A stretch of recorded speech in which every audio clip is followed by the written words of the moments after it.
end of the lesson, you will be able to know the equivalent degree and radian measures of a unit circle. First thing we're going to look at is circumference, which is 2 pi r. And then pi is just a number.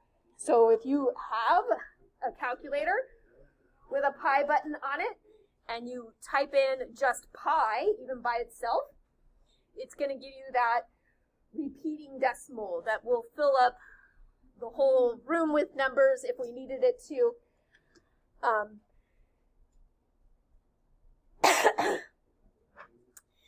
So if you're asked a question like, what is the circumference of a circle with a radius of 7 inches? If you're asked for an exact answer, you're simply going to plug in the radius of 7, multiply it by 2, which gets you 14, and you would say 14 pi. If you're asked for an approximation or a decimal answer, you would simply type in 14, use the pi button on your calculator, hit the equals, and then I rounded to how many places? 2 places. So 43.98. There's a 2 next to it, so it stays an 8.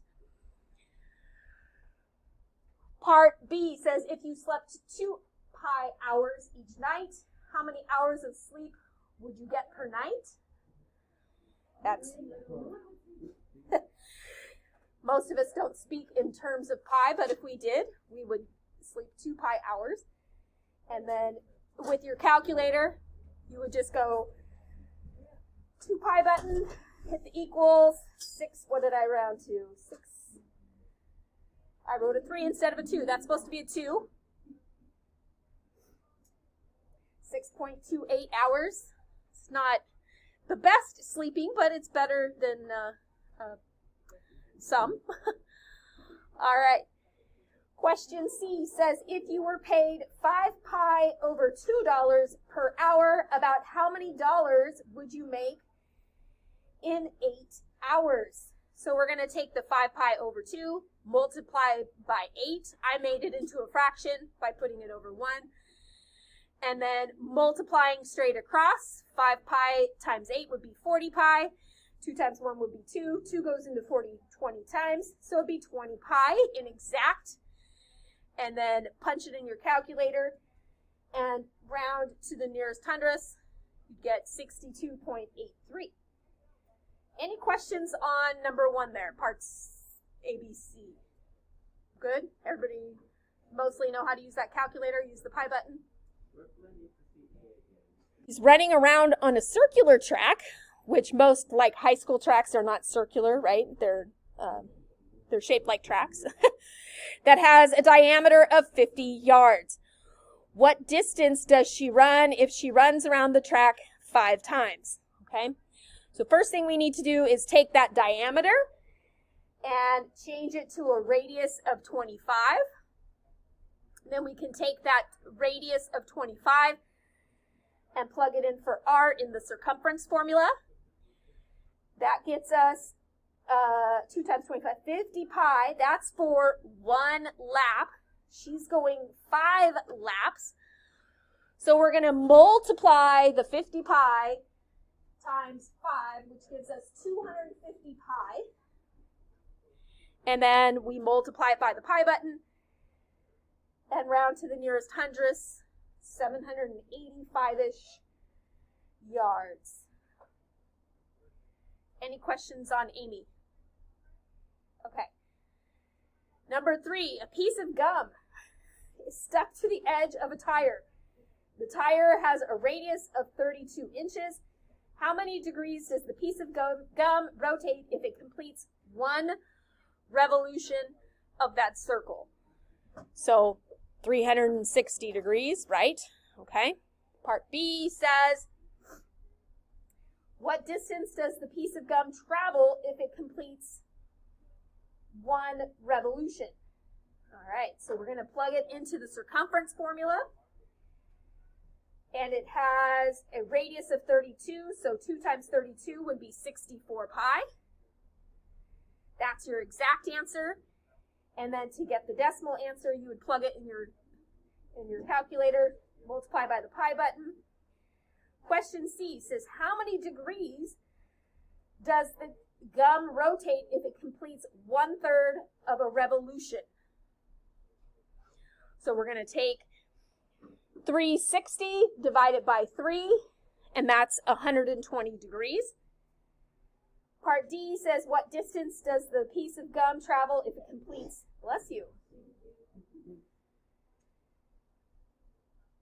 if it completes 1/3 of a revolution? So we're going to take that 64 pi answer we got up here for a full revolution divided by 3, which is 21 1/3, and then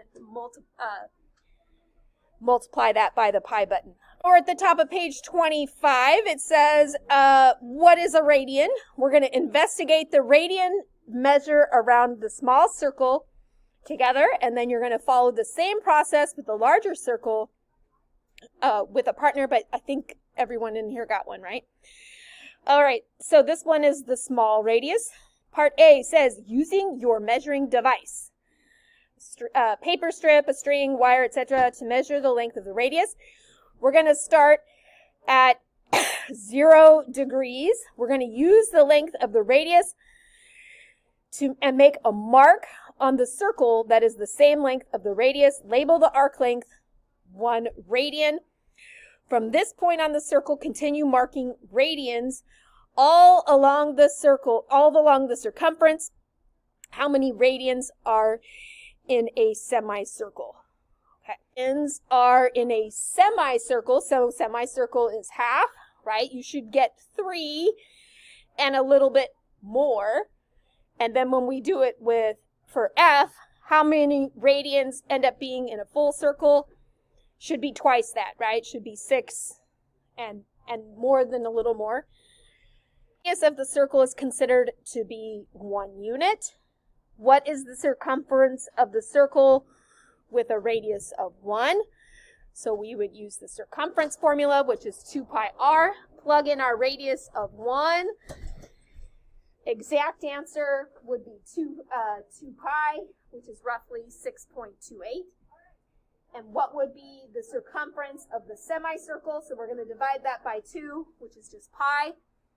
And that's going to get us roughly 3.14. You guys can come back after we're done and do the larger circle. Flip over to the top of page, what does that say, 26? Yeah. Okay. Yes. You're going to answer that in your group. Okay. That one's, okay. All right. Using the information from the investigation, fill in the blanks in the unit circle below. So right here, we're at 0. It's also a full circle, so it's also 360. So it's both 0 and it's 360, right? So if we go up to 90 degrees, that's where we have 0, 1. If we come over to 180, that's going to be our pi. Over here, it ends up being a full rotation, so it's going to be 2 pi, 1 unit. Just the minimal amount on our unit circle there, right? Just each of our 90 degree marks, okay? What part of the unit circle is measured in degrees? That would be our angles. And then number 2, it says, in a unit circle, which part is measured in radians? That's going to be our circumference, what we call the arc length. And then in your own words, what is the radian measure? So I want you guys to answer that in your own words. The radian measure is, and then you'll write it in your own words. Number 4, what is the difference between degrees and radians? So degrees is going to be, it measures your angles. Your radians measures the distance around the circle. And then what is the measure of the central angle intersecting 1 radian length? That's where we have our 180 degrees. The radian measures of the unit circle. This is a 30, 60, 90, counting by 6. When we're done, you have it in 3 places already, right? I think it was like page 15, page 16, and then I gave you an extra copy. Okay. So let's just answer the questions down at, or look at what we're going to start doing down at the bottom. It says, okay, so if you want to convert between degrees and angles, basically the measurement is going to be 180 degrees is going to be equal to pi radians. So if they asked us to convert from 150 degrees to radians, we're going to start with 150 degrees, and we're going to multiply it by pi over 180. Okay? So we're going to say 150 times pi is 150 pi. 1 times 180 is 180. And then I can reduce the 150 over the 180.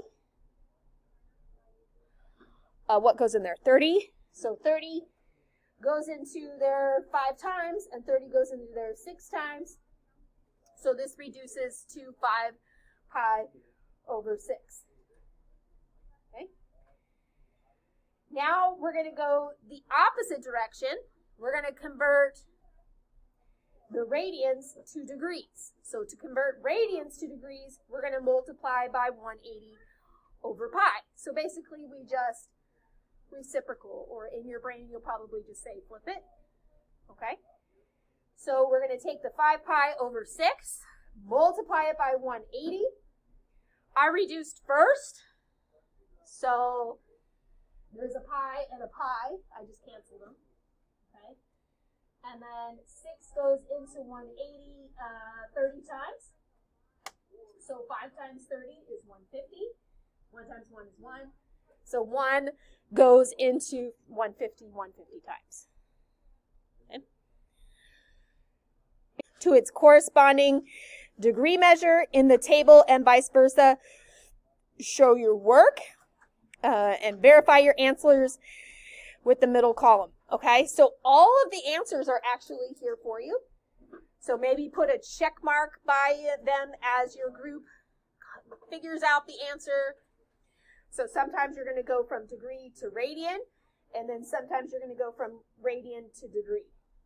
Okay, it's going to switch, well, it's every other question. Okay, turn to the top of page, looks like 30.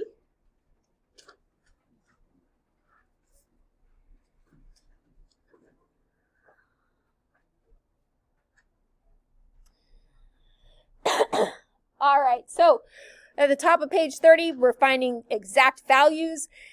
You can use the chart that's on page 28, or you can, I gave you that extra copy, so you can use that. That's probably easier. If you find, if they want you to find the cosine of 5 pi over 3, the cosine is going to be the first number in the parentheses, right? The sine, if they ask you for the sine, it's the second number. If they want you to find tangent, we did this last week. Hopefully you didn't forget. It's sine divided by cosine. It's often easier to multiply by the reciprocal. Okay, so find it on your chart.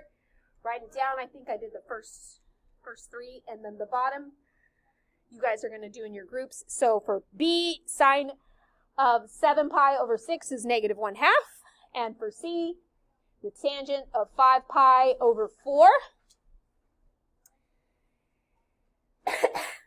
So for it's negative rad 2 over 2. Instead of dividing by that, I multiplied by the reciprocal. Since they're both negative, it becomes positive, and you're going to notice that these cancel and these cancel, making it just 1. All right? You guys are going to do the last set in your groups of 4.